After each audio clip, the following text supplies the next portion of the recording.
All right, guys, welcome to a new episode of Submission Radio Live. This is a special episode. As you guys know, I don't usually do these shows only when there's things cooking. But I thought, you know what? We don't need things to be cooking to do a Submission Radio Live. I need the right people to get things cooking. And I well and truly have some of the best people here on the show today to bring you that conversation that you guys have been looking for, to go tip to tip in the best kind of way. Introducing first, my first guest. You know him from absolutely killing it during the Canelo fight week, the Crawford fight week. You know him from his great work in Morning Combat. The Brian Campbell experience touches back down on Submission Radio with what arms wide open. I embrace you, Brian. Yeah, that's what I'm talking about. Let's go. Let's do this thing, all right? We damn near got all Morning Combat here. Let's go. Well, this is like the NWO, right? Like this is like maybe the Wolf Pack, like a little variation. Shout out to Luke Thomas, but this next guest has been absolutely killing it with his main card minute. Of course, he's also a part of Morning Combat. I love the quiz show, which somehow I am still a part of.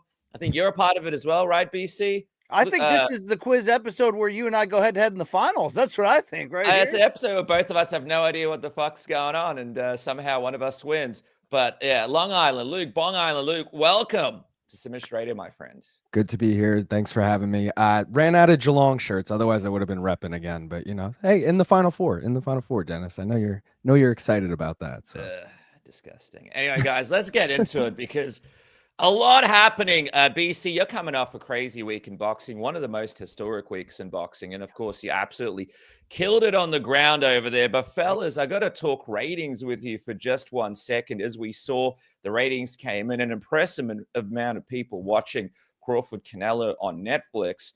But let's have a look at the comparison right here. We got Paul Tyson at 125 million. The thing that really got me in this one, Taylor Serrano too, 74 million.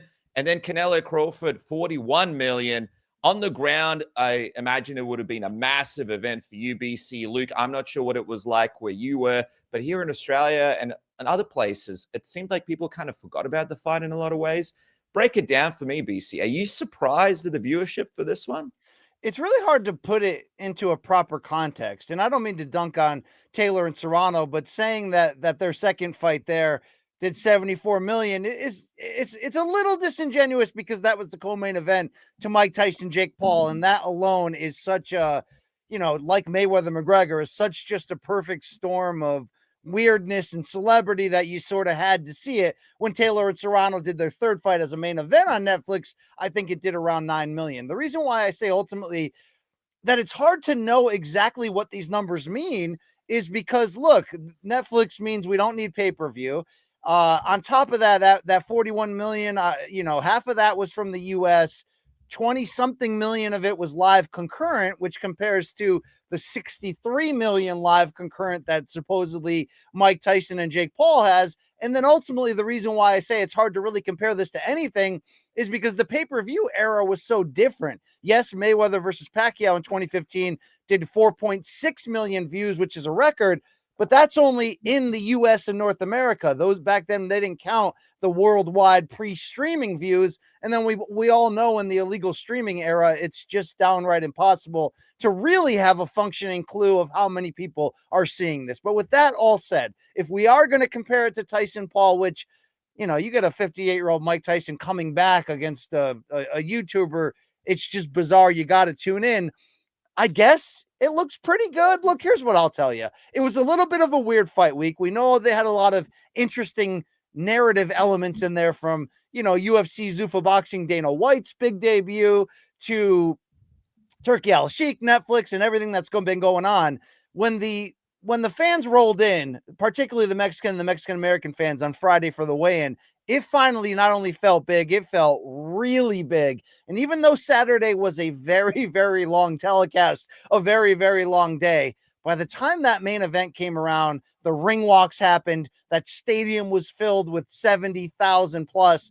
That's just about the craziest atmosphere I've ever been in for combat sports. And, you know, I hold some of those experiences I've had either in UFC or in boxing, being right there, being right at the edge of it as the place is shaking, you know, as some of the greatest moments I've experienced in this work. Saturday night felt massive, even if that main event didn't come on, at least in the East Coast in the States until 1 a.m., which feels like it should be illegal to do something like that for old Fs like myself. But all in all, we saw history. It doesn't seem like those numbers are a flop or a failure. I just think until we have a longer stretch of fights that aren't pay-per-view, that are platform to the world on Netflix, it's going to be hard to really understand how big that 41 or 44 million actually is. It's in the top 3 for you, BC, of all-time live events you've been at. You're saying, what'd you say? Is it the top 3? Is it top 3 for you? Top 3 of the live events you've been a part of? Dude, I'd have to say that because even though I've covered boxing matches in a stadium before, particularly Spence Ugas at AT&T Stadium in Texas, it did not have this feel. I mean, when Canelo's walking out, they got the colors of the Mexican flag all around the arena. I mean, the lights and everything. It was insanity in all the best ways. Yeah, I do have to say in hindsight, the history mixed with the vibes and the feel, it was something truly special on Saturday.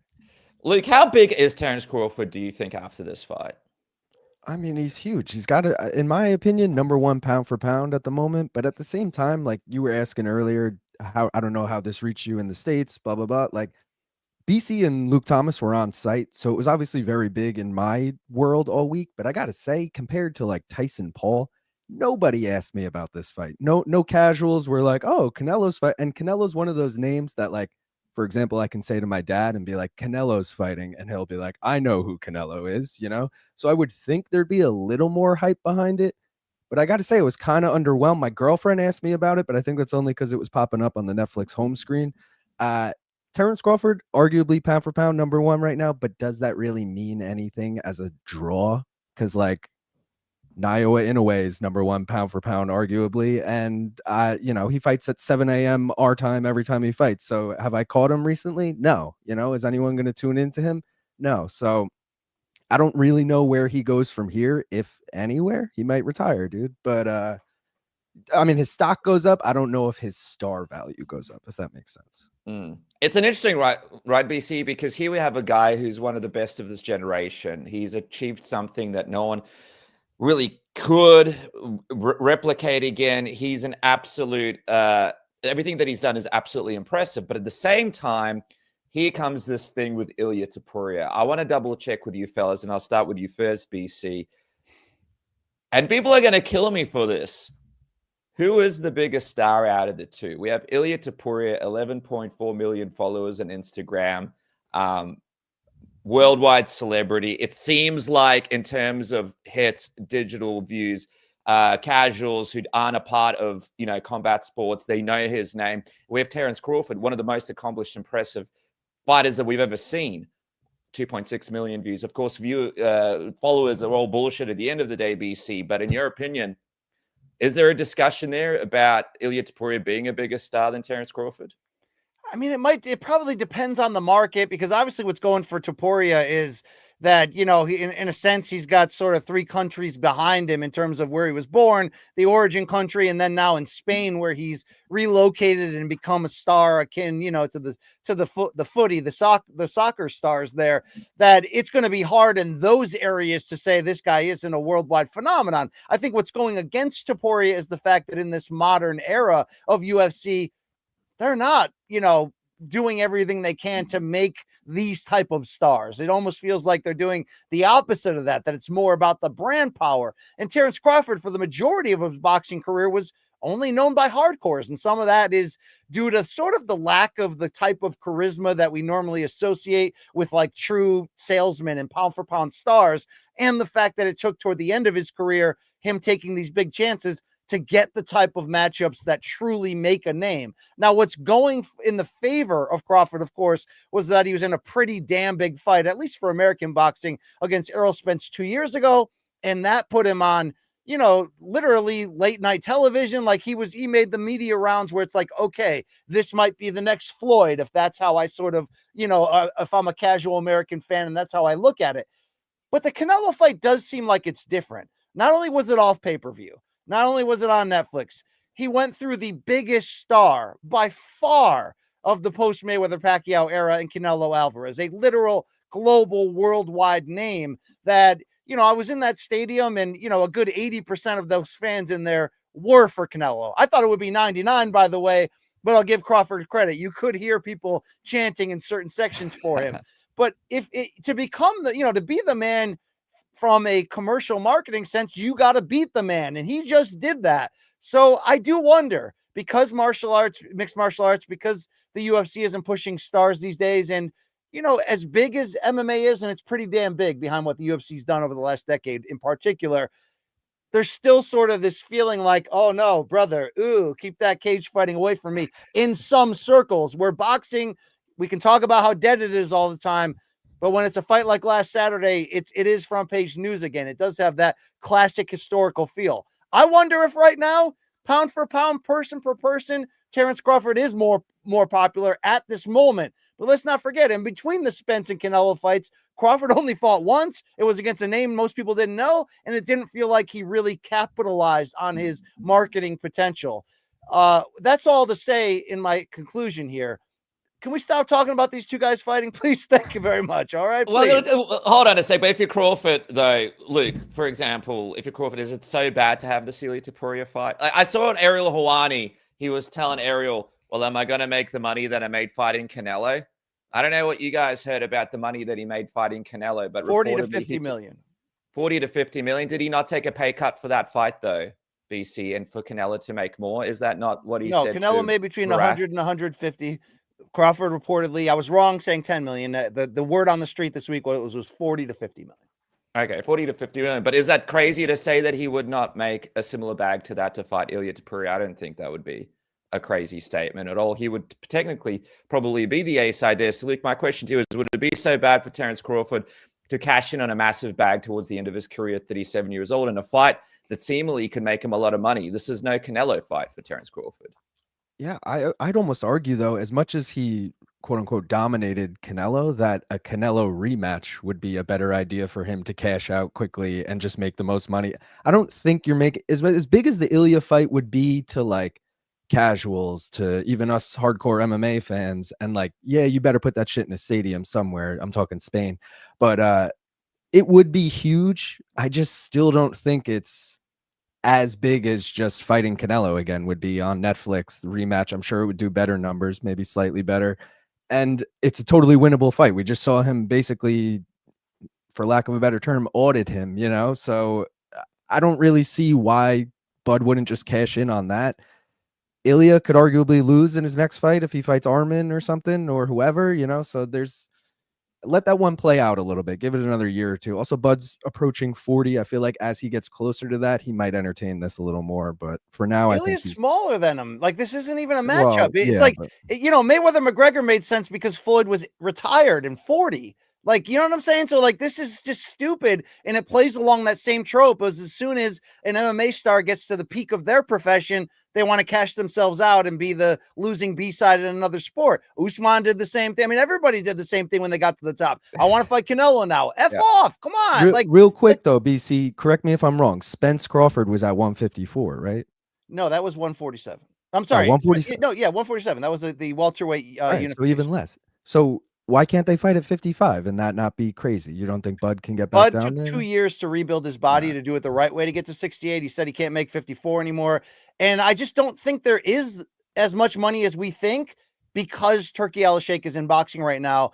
And Bud is now like for as long as he's going to stay around, he's the star child of the moment. He just beat Canelo. I think this only would work if Topuria had defeated McGregor in the past year, which was a fight I was saying, if you want to make Topuria the next McGregor, feed him to old McGregor to get there. I don't think they want to do that, the UFC. That's what's holding Ilya back, in my non-Australian opinion, as the only true American on this show or something. Doesn't like even, that. Yeah. But Australian opinions hold no weight on the show, as you know, BC. All right, tell me what's next for Crawford then, BC. He's in this great spot, but he is 37. And is it a Canelo rematch? What do you do with him? I mean, he's going to be 38, by the way, in a week and a half. So I think the biggest option, even though boxing fans are not calling for it, would be a rematch with Canelo, especially if Netflix and Turkey wanted it. The bag would be massive. Crawford could probably get a little bit closer to A-side money in this time. If he doesn't want to do that, look, he became a 5-division champion on Saturday, and the only people that have done that in boxing history on the men's side are Oscar De La Hoya, Floyd Mayweather, Sugar Ray Leonard, Manny Pacquiao, and Thomas the Hitman Hearns.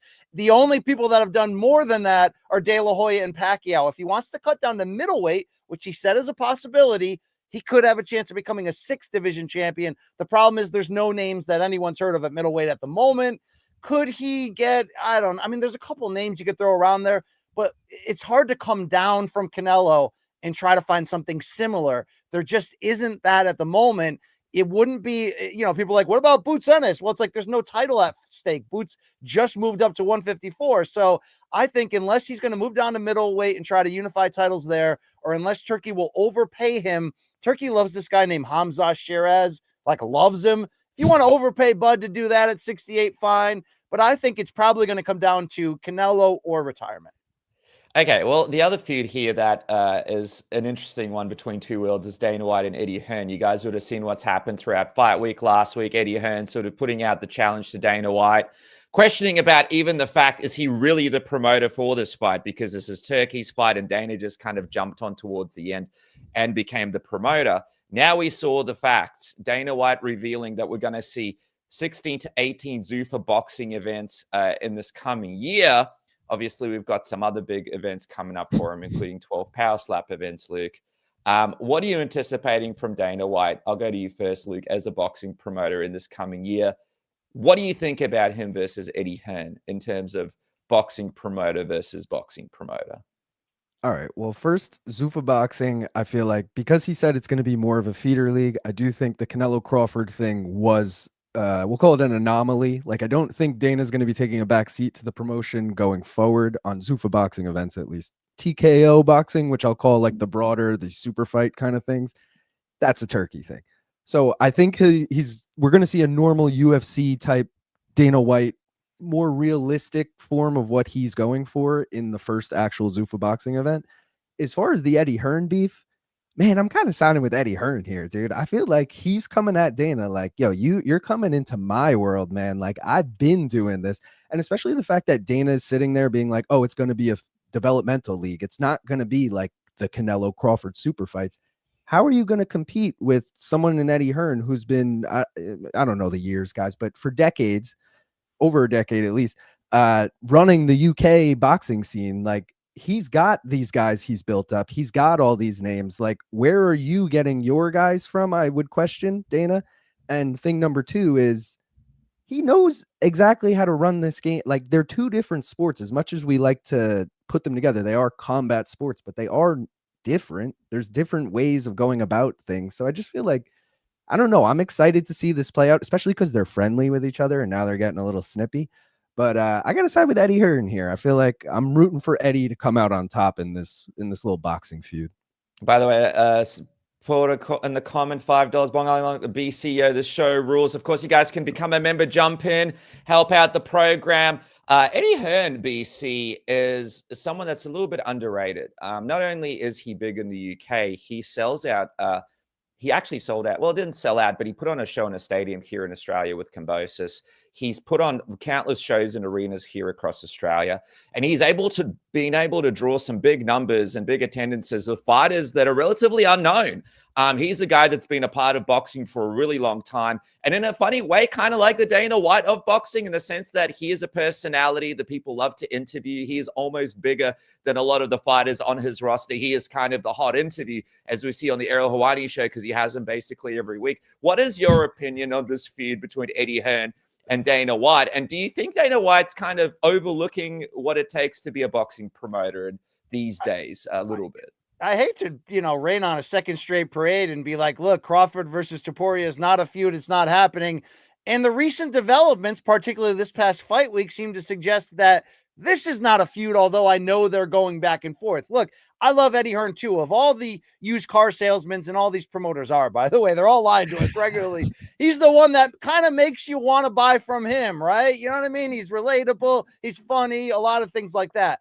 But, and I don't hate him I don't hate two other things about him. One, when Turkey first announced that he was working with Dana and that they were going to take over and crush the competition, Eddie was the first one to say, look, I've benefited from Turkey, but I don't need him. If you want to compete, I'm ready to compete. I believe in myself. I've also seen him come out in the last couple of days on Ariel and basically be like, if you're working with Turkey, you're not really working with him. You're working for him. It's going to be his way or the highway. The reason why I say this isn't a feud is because back in early March, when it was publicly announced that Dana White, Nick Khan, TKO would be doing this boxing takeover with Turki Al-Sheikh. Remember, it was Turkey who said, we are going to crush the competition. It was exactly that. It was, oh my God, they're going to change the Muhammad Ali Act. They're going to buy out all the other promoters or wait for them to go out of business, and they're going to rule this with an iron fist. If you listen to Dana in his interviews this week, and if you saw what appeared to be both the press conference and fight night, some tension between Dana and Turkey, it feels like that's changed completely. Dana this week, for the first time when he made the round, said, as at Long Island Luke indicated, that this Zuffa boxing would instead be more of a Ultimate Fighter, Dana White Contender Series type of feeder system with a reality show. And he even literally said, we are going to create the fighters and then give them to Turkey to put on his Riyadh season and his Ring magazine cards, whatever have you there. So it's not a straight up competition anymore. I wonder if even bigger, if it's really Nick Khan is the person we're supposed to be looking at. Nick Khan is the one that's running the business side of TKO boxing, Zuffa boxing behind the scenes.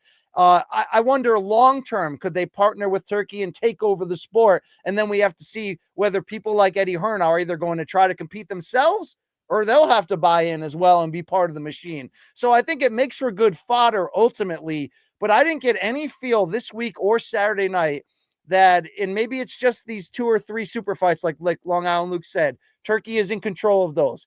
I want to see what the Zuffa Boxing monthly shows look like. I want to see what Dana's vision could be in boxing, but he's already telling you, I'm not shooting for the stars. I'm trying to create a new foundation, a new feeder system to bring fighters to the top. Eddie Hearn does that, but he also does really huge fights too. So I think a lot changed this week in a lot of weird ways. And telling you, on the ground, you could feel it in the air.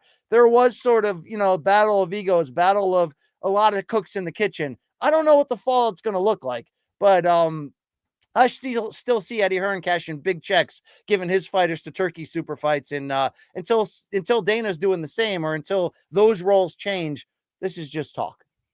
A picture says a million words. On the ground, what's going on in this man's head, Luke?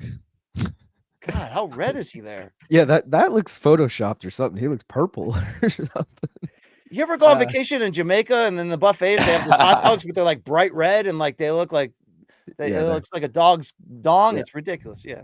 Yeah. He was having fun though. He was having fun, right? Yeah, I mean, as fun as you can have in that situation, Mr. Beast looked like he was enjoying himself, the whole time. Jason Statham looked like he was drugged out of his mind. He's just sitting there with his glass. Weekend at Bernie's. Anyway, hey, let's get into MMA because I feel like people stop talking about boxing, but boxing deserves to be spoken about. And again, BC, hats off to you, man. You're really smashing it. We're really proud of you, and you're absolutely destroying it. Can't wait to see what happens with CBS and the UFC. All right, so MMA, D. Ritter versus Allen. That's coming up in October now. Fluffy out. Anthony Hernandez out. Luke, was Allen the right choice for RDR? Paulo Costa, Kaya Bahia, all of these guys apparently were throwing up their hands to fight RDR. Are you happy with where we landed with Brandon Allen slotting in here? I'm not happy about it, and I'm just looking at who else they could have chosen. And, you could have got Sean Strickland in there. Yeah, Imavov's not going to take that fight. Maybe DDP. That's been escaping us now at this point. Dude, RDR, DDP just came out of nowhere, cashing in the money in the bank against RDR, just through the crowd. Wouldn't that be what a way to turn things around for him this year, right? That would have been a better main event than Fluffy. That would have been crazy. But yeah, it's hard for me to get excited about this fight. Brendan Allen just beat Marvin Vettori, and it was fight of the night technically, but it wasn't really anything that I'm going to be like, oh, they're both future title contenders. Brendan Allen also already lost to Fluffy, so it's just I don't know, man. What are we doing here? Middleweight went from really exciting to just okay, Imavov's probably going to fight Chimaev next. Will RDR deserve a title shot by beating Brendan Allen here? Maybe the UFC will give it to him just because he's a arguably more marketable guy, but I don't think this win. You beat Kevin Holland. I mean, Whitaker's a good win, but you haven't been beaten great top 15 guys to get here. I guess Brendan Allen is 11, but you know what I'm saying. Yeah, man, I can't help but feel a little underwhelmed at this replacement. Yeah, I imagine RDR, who has fought about 25 times this year, would be a little bit underwhelmed about this replacement as well.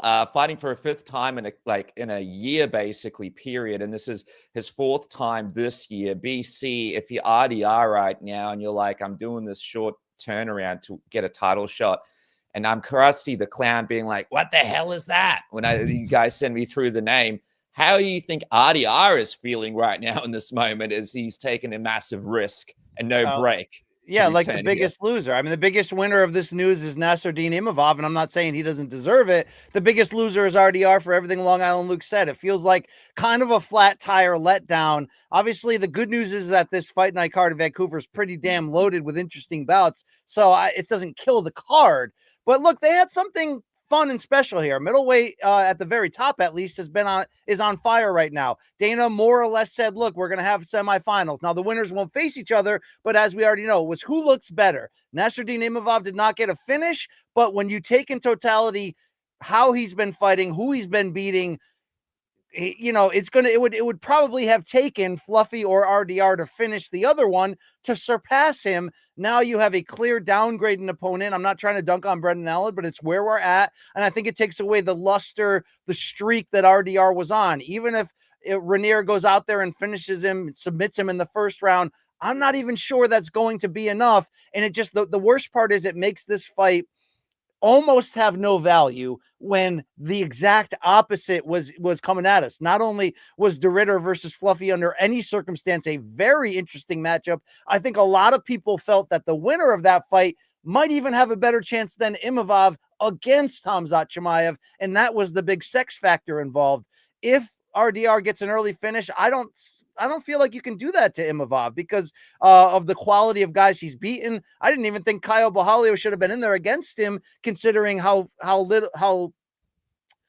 unimpressive his resume was at the top level compared to Imavov. And what did Imavov do? Largely, absolutely dominated him. So I think if you're Imavov, you're like, yeah, I got the next title shot. Let's go. I think he deserves it. It's probably on paper the easiest style matchup for Chimaev, but it is what it is. If you're RDR, you got to just survive in advance and get a win. And hopefully you could be next after next. I don't know. It feels like a kick in the gut to me. Man, Fluffy, I mean, RDR might end up in a position where he still has to fight Fluffy or someone else, but you mentioned him, Sean Strickland, out of anger management. He had to go with that money guy just the other day on Instagram, and now he's saying his suspension should be up in November. He needs a fight.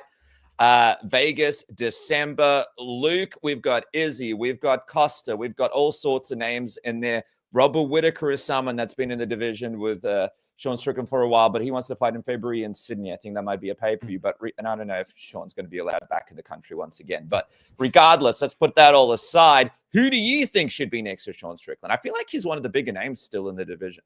Yeah, I mean, he definitely is. He's also weirdly holding on to the number 3 spot, which I feel like is too high for him right now. But you kind of just rained on my parade there because I was going to say Whittaker is the perfect fight. And maybe it's just because I love Whittaker, but that's like the perfect bounce back for Whittaker. Gets him right back in the mix. Also, if you're Sean, that's like a relevant former champion veteran that you can just have on your resume. It makes sense for both guys. If Sean really can't wait till February / may not be allowed back in the country, that's a whole nother thing. But who else could he fight? Let's see. All right, he lost to DDP twice. He's not going to fight Imavov. He's not going to fight Chimaev. RDR is fighting Brendan Allen. Dude, RDR, you're right. Like, pull this damn suspension. Let him fight RDR. Like, this is perfect. Or just push RDR a little. God, man. RDR and him, that would be great. Remember they let Bisping fight in China against Gastelum like 5 minutes after GSP submitted him? Like, they're just like, yeah, that suspension the medical suspension is no longer accurate. And also, Gastelum still doesn't have to make weight. Like, the guy just breaks all rules. Oh, I got Izzy as well, though, Luke, right? Yeah, well, okay. The Izzy fight is there. I just personally, I've just not been into that rematch, man. I don't want to see that fight again, but I guess it makes sense for Izzy. It doesn't really make sense if you're Sean, though. You got to say, like, you beat Izzy once already in Australia, too. Like, are you really going to beat him again? You got to almost be perfect again to beat him, I'd argue. That yeah, dude, Sean's kind of in no man's land. For me, it's Whittaker or bust. Whittaker or fucking retire. Nah, I don't know. Imagine they do BC. Imagine they do MVP Sean Strickland. I don't know. I wouldn't put it past him, right? I don't know. No, I wouldn't put it. Look, I don't forget. All Sean Strickland needed was a stoppage win over Abus Magomedov to get his first title shot. And then he won the damn title. I think because he has absolute legitimate heat with Chimaev and the fact that they sparred together and there's a lot of trash talking, that if you're the UFC, you kind of give him somebody he should beat so that he has a win, so that he's there if you need him to either fill in or, no disrespect to RDR, because I just created a scenario in which Khamzat's next fight is Imavov, and if he wins, now I'm looking for him to skip past RDR, which it's all answering my question for the beginning. Like, just put him in there with RDR now, and now we know who's going to get that title shot after Imavov. Either way, I think there is some value left for the UFC and Strickland as a B-side title challenger, particularly if Chimaev is still there. So you got to put him in with somebody he should beat. That's what I'm saying here.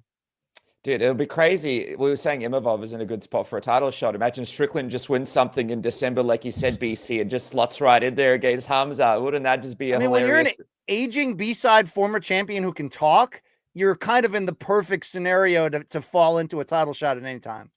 God, the crazy times right now. By the way, shout out Lazy Bed, re-upped for 3 months in the membership section, 2 Aussie ball bags, and BBC with the CTE.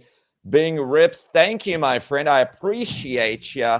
By the way, BC, did you see this? It's been a good week for Luke's favorite fighter, Aljamain Sterling, who had a questionable win over Brian Ortega just because that fight was so goddamn strange, and Ortega was basically in the ER leading into it and could barely move.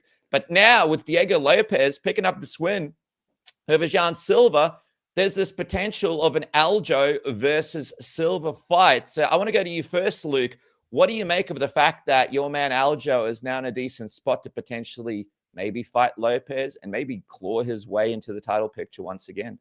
Okay, so wait, is the Silva fight on the table or the Lopez fight on the table? Lopez the Volk fight was on the table. Okay, Lopez that's a good title eliminator fight, but like, okay, I hate to keep going to this, but what the fuck is the deal with Movsar? Movsar is just gonna sit there while 2 guys he beat fight for a #1 contender fight. I mean, what the hell is that? Lerone Murphy should get the title shot at this point because Diego won. So Diego does need an opponent. I keep going back to Arnold Allen, who's just sitting there at 6. Who is he fighting? He needs to fight one of them. He needs to fight Aljo, or he needs to fight... No, here's what it is. Arnold Allen needs to fight Aljo. Diego needs to fight Yair. Headline it in Mexico. There you go. Done deal. Yeah, it's about right. I'm in on that.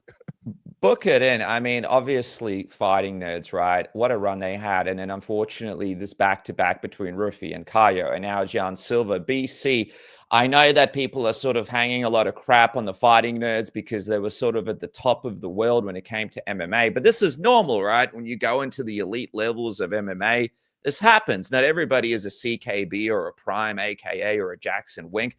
Do you believe that these criticisms towards the fighting nerds have been a little bit harsh, or do you understand where fans are coming from when Jan Silva loses the fight against Lopez and almost because strategically he was just not implementing the game plan that he should have? Yeah, I mean, I don't think it's too harsh because it's all of them at the damn same time. I mean, it's not all of them. Pratesh rebounded with a nice, win, a beautiful win post Gary loss. And obviously, shout out to Ola Shashek, who is carrying the flag right now as sort of the oddball stepbrother in the group. But I think most importantly, a bunch of those guys were being groomed for future title shots. They all arrived on the scene at the same time, joyful, glasses, savage mentality. But that is a great attitude, and you can splatter people when you're fighting the B-level guys. When you step up to those B+, A-, A guys, and you put yourself in position to be 1 or 2 wins away from a title shot, you got to have either the well-rounded game or the composure to get it done. I think obviously Hoofi took the toughest loss in terms of exposure for how little he had on where he needed it right there. I mean, Bohalio kind of did too, in which he just, he had a long layoff as well. And I think he was, as I mentioned earlier, sort of catapulted into title contention before he actually earned it, considering his decision win over Jared Cannonier was his really only elite win. And that came 2 months after Imavov had knocked him out. So now you have Silva, who was a part of this just car crash, incredible main event, was in it, was having big moments until he wasn't. I wonder if in general, the fighting nerds sort of carry this aura like that, dangerous boyfriend that your sister runs into for a holiday where you're like, why is she dating this dude who, rides motorcycles without a helmet and he's smoking cigarettes and he has no cares about life? And it's like everything that she loves about him, she'll grow to hate about him in about 3 months. That's kind of exactly what happened with the Fighting Nerds, where once it became crunch time, they all faltered in their own way. It doesn't mean that the gym sucks. It doesn't mean they won't be back. It doesn't mean it's a full indictment on who they are per se, but that also doesn't mean that the criticism isn't justified at this moment. It was like back to back to back. Damn, maybe we should put those glasses down and start wrestling for 2 to 3 months in Dagestan and forget about it, right? It's at that point right now in a lot of ways. This is the problem with being an elite coach in MMA and having a team where you're going to the top of the rankings. People talk shit about Eric Nixick and CKB and some of these other teams, but to be at the top once you get into the elite of the division, that's the hardest thing to do. Now, Luke, obviously, Prates, he's fighting Leon Edwards, and that's a good fight right there. Who do you think from the team can sort of bring things back for him? And right now, as it stands, who do you think can bring gold to the team out of the roster that they have? I still think it's Kyle Bohalio. And I know BC was just saying Jared Cannonier's his best win, which is true. It's a fact. But I still just feel like all right, maybe not beating Chimaev, but like we're yet to see what's going to happen with Chimaev in a year or two. I just feel like Bohalio has the best fucking skill set to be champion again. Whereas like John Silva and Carlos Prates probably have the marketability to get another title shot. So if you want to argue that like maybe they could become champion because of it. But if we're just talking like skill set, I do feel like Bohalio is the best one. I feel like Hoofy is the worst one. And not to be like, oh, it was obvious when he got beat because I bet on him. I'm not going to act like I fucking thought he was going to lose. But in hindsight, it's a little like, all right, saw that. John Silva, as you guys mentioned, like almost a fight IQ thing. Like he was having success there, just kind of wanted to get into a brawl and got caught. And then Bohalio, I feel like, is the only one who's like, I take these guys down and I do whatever. Yeah, he didn't do it against Imavov, but that was also why I'm questioning everything this man is doing now. But I digress. If you're just going to ask me who's going to be a champion, I'm still going to go Bohalio. As crazy as that sounds, most people would probably go John or Prates, but I don't know, man. I just feel like welterweight is too deep for Prates to ever really get there. And John Silva, again, might get it off of just like star value, but who's going to be there when he gets there is my real question. If it's Movsar on the other side, or, if Volk's still there on the other side, I don't really give him a great chance in that situation, but plenty of time for these guys to turn it around. Like we said, they got holes in their game. Let's start working on them. Dude, this Lopez, Yair Rodriguez fight, BC, that's a hot little potato that the UFC is sitting on, right? That's surely the next fight for Lopez. Yes, you're not going to, the title picture is going to be busy from the standpoint of Lerone Murphy needs to be next. Movsar needs a freaking fight. Come on, let's go. So yes, in that regard, it's a great fight. There's heat between them. It probably should have headlined UFC Noche UFC. UFC night? It probably should have headlined UFC night next Saturday, not last Saturday. And I know people are like, well, wasn't Independence Day? Like, no, Mexican Independence Day was yesterday. So like you could have easily done it this coming weekend when there's no UFC fights for the second time in 3 weeks. I don't really understand that at all, but whatever. It's a great fight. I would like to see Lopez, have to get through another big win, like in which Yair could represent that to truly say that he's back. I'm not saying it was fluky how he beat Silva. He weathered that storm in that second round to do it, but he also lost in a very disappointing way in my eyes for the vacant title to Volkanovski, in which his game kind of got exposed. To close the book on Lord Gian Silva, and I love the guy, by the way. Yeah. I don't know if it's really the skill set. I'm really starting to wonder if it's the temperament. You know what I mean? Like it's too all in, all or nothing. It's too psychotic, crazy, Tasmanian devil to touch on your Australian, heritage or acquired heritage or the heritage of your father's nutsack. But I had to slip that in. But I love Silva's game. I love how joyful he is when he wins. But it seems like he's on tilt a lot, and I don't know if that's the right temperament to be a consistent threat for the championship. The problem is it takes a certain skill set to get to the top of the division and a different skill set to stay in the division. And I think, Silva admitted that he wasn't really in the right space. He also said in an interview that they all lost 3 times in a row. They all made similar mistakes, and they're going to go back and they're all going to work together and figure this out. But yeah, it did seem like whenever you become a main event guy, even on these fight nights, a lot of these guys go the other way because you got to sign the posters, you got to do the interviews, and you get into your own head. And I think Jon Silva kind of believed in the gimmick of Lord Silva more than the strategy that he needed to implement. Just quickly, one of our friends, Lazy Bed, just reminded me, IP Vanish. I want to thank them for sponsoring this show. I keep forgetting to do it. These guys are amazing. 83% off for the rest of the month. The link is in the description below. After I finish doing this show, I'll put it in there. You guys can click it, 83% off. Plus, you get a eSIM gift if you do it today. Jump on there. Look at that, $2.19 a month.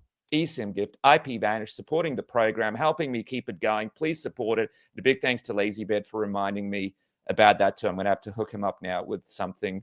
Additionally, he reminded me about Manscaped. I'm sending him Manscaped stuff. Anyway, it's all happening. Someone that's not getting stuff is our friend Jon Jones. BC, I want to get your take on this. It seems like the relationship between Dana White and Jon Jones is very different to what it was when he was trying to get him to fight Tom Aspinall. Recently, Dana White was talking to media, and he had this to say.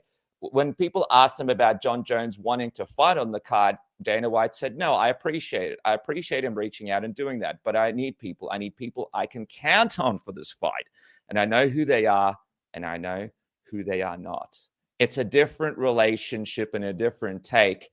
And a negotiation perhaps between Dana White and Jon Jones, where he went from saying he's the greatest of all time and blah, blah, blah, and he's going to do it, to now basically saying, no, thanks, your services are not needed on this card. What do you make of Dana White changing his stance on Jon Jones going into this White House card? I love it. It's refreshing. It's not just supporting the star and letting him do whatever he wants. I mean, yeah, you have to be bad off with Dana if Dana's going to say, yeah, but Conor will probably be there, which means we can trust him. You know, the same guy that pulled out of IFW with a broken toe, right? I mean, it's like, you know, the same guy that's been setting a Cal Ripken streak for consecutive days in the bag, right? I think it's refreshing from Dana, and I think it goes further than just the idea of what he's saying of we have to be able to trust him for that night.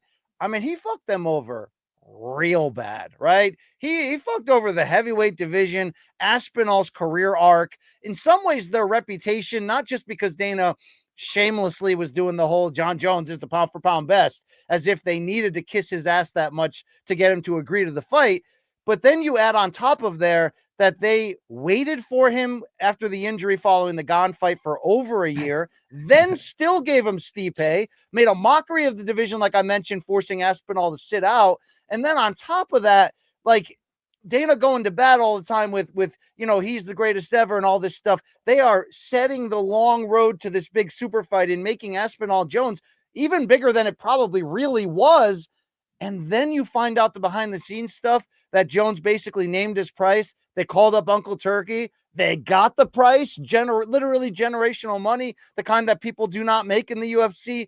And he still said no. Only 2 days later to go, oh, the South Lawn White House? Yeah, man, I'm a patriot. This is great. No, it's not great. I think it's a very easy fix, though. I've said it before in Morning Combat. I'll say it again right here. You make Jon take an interim fight. You let it be a big-time main event or co-main event. For example, don't you think they're going to go big in the kickoff CBS Paramount card in January? What if you put Jon in there against name the heavyweight? Right? Derek Lewis, whatever. You can make that a really big fight. You go, Jon, come back, show us what you're all about. Let us get the ratings from having you back. We'll start to spread the message that if you win this, you'll be in contention for this White House spot, and then really put him in a situation where he can't back out of it. Make it a really big deal. That's the perfect either main event or co-main event, or actually the main event. Jones Aspinall, the greatest fighter of all time against, you know, the heavyweight of the next era, and then you do Conor versus Nate 3 as your co-main. You loaded up the rest of that card.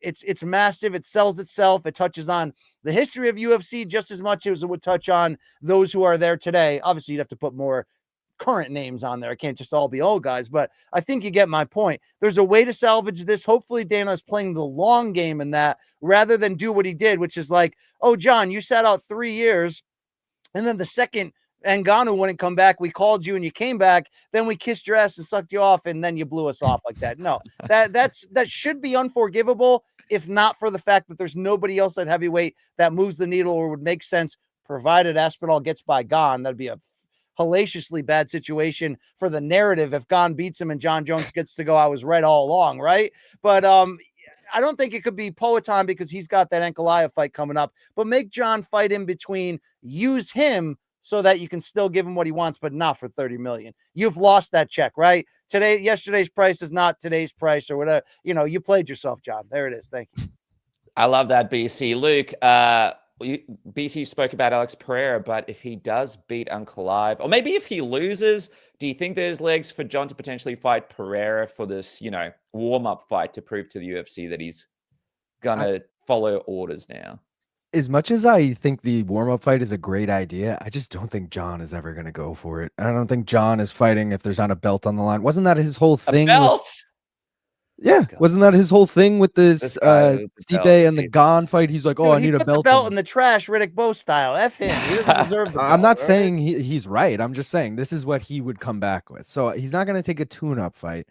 But to answer your question about Poatan, dude, win or lose for Poatan, you got to move up to heavyweight next. I don't care if it's Jon. I don't care if it's Tom. That's the next fight. You either lose to Ankalaev a second time and now you're in no man's land in light heavyweight anyway, so you move up, or you win and you try and become a double champ now and we do light heavyweight versus heavyweight. I mean, come on. Who wouldn't love that? Let's do that at the White House. Fuck it. Who's in the main event of the White House, BC? Give me your prediction. I think it's got to be Jones Aspinall. And if it's not, then it needs to be Islam versus Ilya.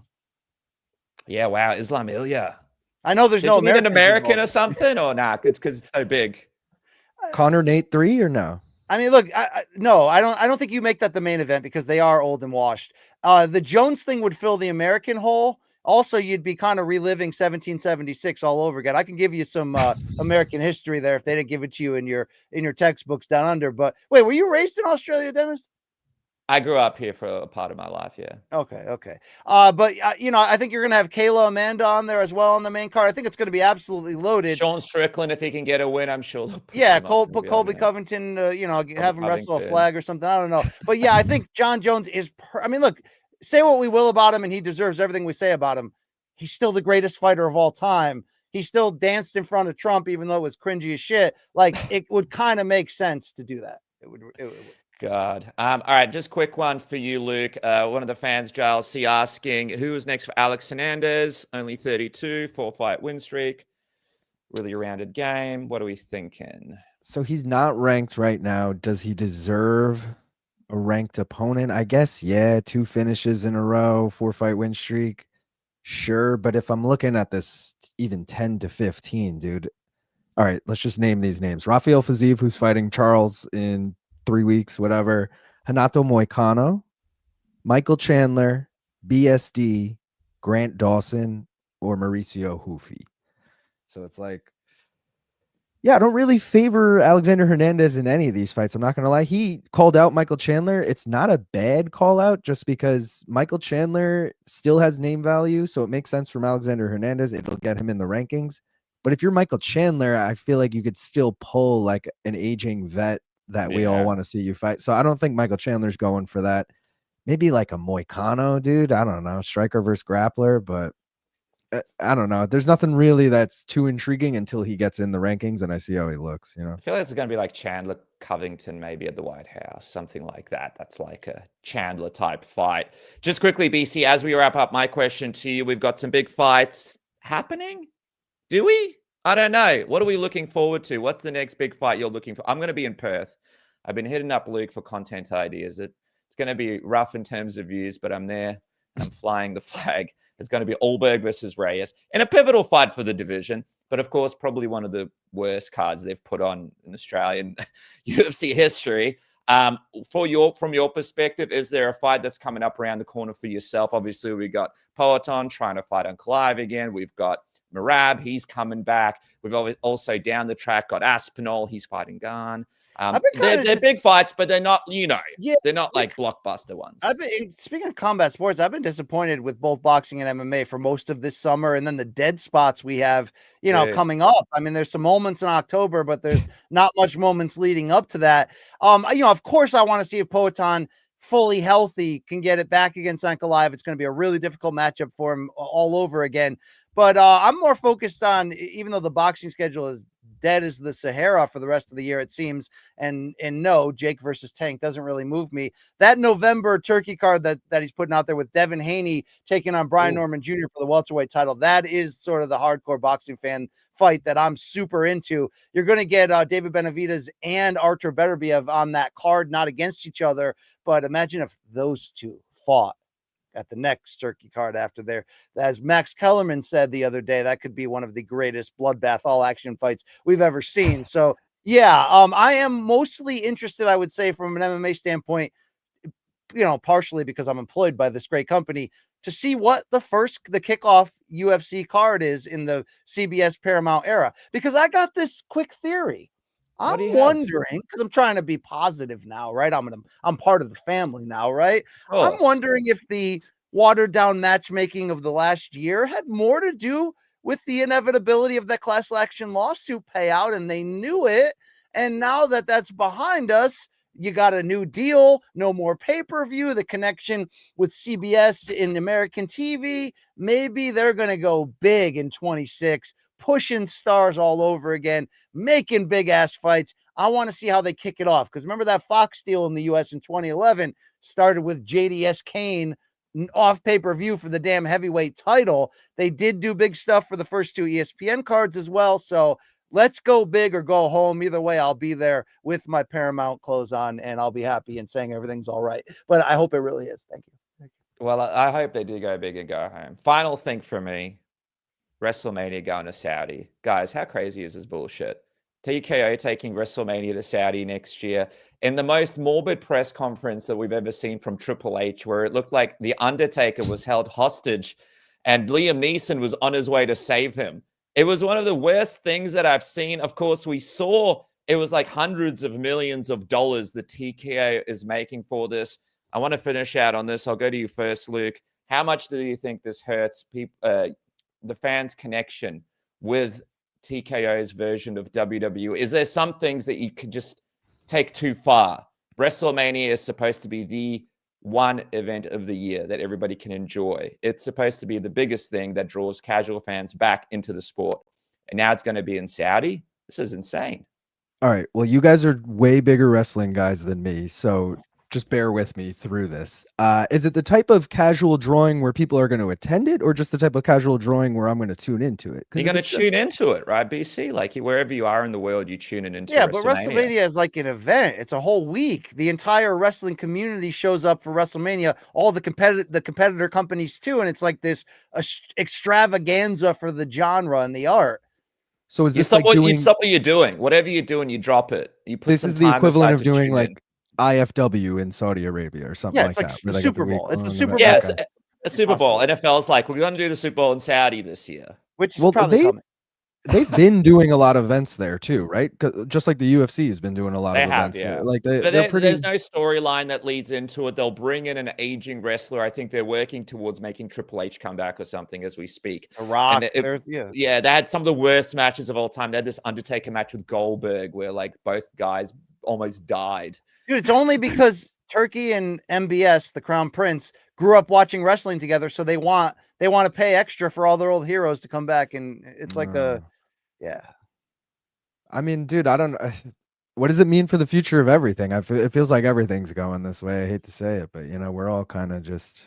We saw what it did to boxing, BC. Do you think this has a significant impact on the WWE, the biggest show of the year, going to Saudi like this? I think it will, but the question is like, look, I think it's almost the same thing with the problems that we've had in the TKO era, but really the last year and a half with MMA and UFC is like they're banking on the idea that the fan cycle is 5 years, and that don't worry, we'll get a new set of young fans coming in and we'll just do the same thing, because it's alienating the long-term fan. It's the same thing. Like we're saying, what if the Super Bowl wasn't in LA or whatever, it's in Riyadh? I mean, I got to tell you, in the seats at Canelo Crawford, there was a program for every fan and there was a Saudi Arabian travel brochure. And maybe that's okay with you and that's cool, but like the politics of it all are not okay with WWE fans. They've been chanting "You sold out" in arenas. The live chat of that YouTube press conference you mentioned was a debacle. I'm just wondering, like, is TKO just in a stretch where they don't care because they're going to flip it to Saudi anyway? So they're just trying to extract every possible cent they can. I mean, Mark Shapiro came out and criticized Vince McMahon in recent years for not maximizing ticket prices. He literally criticized him for making tickets family friendly and said he left so much money at the table. If you're taking away a thing that to so many people is a pilgrimage, and you know, but think about it like this. I think New Orleans bid $5 million to try to get WrestleMania for next year. WWE famously pulled the rug out from under them and gave it back to Vegas, probably because Vegas pitched more money. Even that was annoying. 200 million Damn. To bring it all to Riyadh. So I just remember me and Casper, we didn't go to school because it's on a Monday here. We watched WrestleMania 20 and, you know, we got our family pitching like $5 each, and we sat there in my living room for like 4 or 5 hours, and it was like still one of our memories that we talk about to this day. So I don't know. I think for a lot of us, it's just a special thing, and it's just such a bummer to see money basically get in the way of that. But that is it for us here today. You know, the boys from Morning Combat, of course, follow Brian Campbell on the Brian Campbell Experience on YouTube. A lot of great stuff, a lot of great lives, and of course, Morning Combat as well. A big episode every time, 2 big episodes a week, and all sorts of other stuff coming up. And of course, Luke, you got the quiz show, you got Main Card Minute. I think you're one of the most underrated guys out there, man. You're always on the grind. Make sure to follow Main Card Minute. I'm going to chuck all the details below. The guys are always streaming live, no matter what the show is. I love it, man. You're absolutely killing it too. Appreciate that, brother. Log on, Luke. What's the future of prop quiz? Am I going to face off in the championship against Dennis? Well, Dennis and Shaq are going head to head. We're going to record it tomorrow. It'll air Friday. So winner of that is going to face you in the final. BC. Wow, what an underdog run I'm on right now. What for $100 courtesy of Sleeto. Shout out Sleeto. I beat LT by accident. I beat Mike Heck by accident. This is wild, you know? You should see me and Oscar. I beat him by accident too. You'll be versing Shaq in the finals, BC, but I would appreciate an opportunity to have a crack tomorrow to see if I can accidentally get it done. That is it for us here on Submission Rate. Thank you so much, guys. Don't forget to become a member and check out IP Vanish. We will catch you guys next time. Peace out, y'all.